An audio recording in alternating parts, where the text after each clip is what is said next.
बाप्पा चालले गावाला. नमस्कार मंडळींनो, मी कोकणी ब्लॉगर स्वागत करते माझ्या व्लॉगमध्ये. तर मंडळींनो, टोटल 21 दिवस आम्ही बाप्पाची सेवा केला आणि 21 दिवस सेवा केल्यानंतर बाप्पाक निरोप देऊची वेळ येली.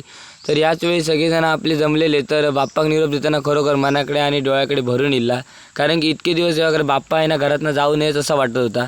तर पण शेवटी बाप्पा आपलं इलो आता म्हटलं जातलोच. तर सगळेजण आरतीसाठी जमलेले. तर आमच्या आजची आरती बारक्या आमच्या निर्विन आणि बहिणीने धरलेल्या आहे. तर सगळे आपल्या घरातले असत ना आणि वाडीतले ते जमलेले, कारण की आमचे 2च गणपती असतात ना, ते 21 दिवस होते आणि ते गणपतीसुद्धा नवसाचे. आमच्याकडे बहुतेक ते 11 दिवस असतात. तर ते गणपती जाऊची वेळ येईल तेव्हा खरंच ना आमचा बारके रडताना बघून ना तुम्हीसुद्धा बघू शकता, तुमका दाखवत आहे. तर खरंच एकदम हट्ट करत होता आणि याच्यावर आमकासुद्धा डोळे भरून येईल.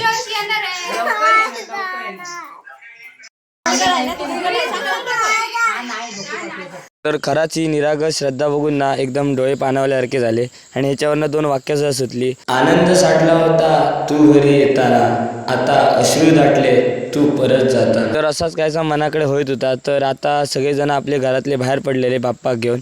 तर बाप्पासाठीची आमची पाळणंसुद्धा असा ना तो तयार करून ठेवलेलं होतं. तर पाळण्यात बाप्पाक ठेवला आणि नंतर निघाला आपल्या विसर्जनाकडे. तर गणेश कोंड आमची असा. तर या ठिकाणी ना नैसर्गिक सगळे स्रोत असतात. तर या ठिकाणी आम्ही नैसर्गिक फटाकडे म्हणजे कागदाचे फटाकडे वगैरे आणलेले होते.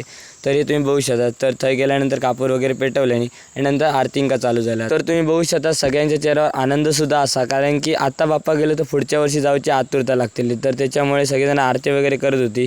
मगाशी रडणारा आमचा निर्विना जोरजोरात. तर आता जरा त्याला समजावल्यानंतर तर शांत झालेला आणि त्यानंतर वेळ येईल ते आपल्या बाप्पाक निरोप देऊची. तर त्याच्यासाठी बाप्पाक आम्ही पाण्याच्यासाठी आपण घेऊन गेलो आणि तुम्ही बघू शकता की नैसर्गिक प्रकारे स्रोत असा आणि 2 दिवस जोरदार पाऊस पडता आणि पाणीसुद्धा खूप असा. तर फायनली बाप्पांका विसर्जन करूची वेळ येईल आणि म्हटला निरोप घेता आम्हा आता आज्ञा असावी आणि चुकले काही आमचे तर क्षमा असावी असा बाप्पाक म्हटला आणि निरोप दिलो. तर आता बाप्पाची आतुरता पुढच्या वर्षीची. तर व्लॉग कसं वाटलो कमेंट करून नक्की सांगा. व्लॉग आवडलं असत ना लाईक शेअर सबस्क्राईब नक्की करा.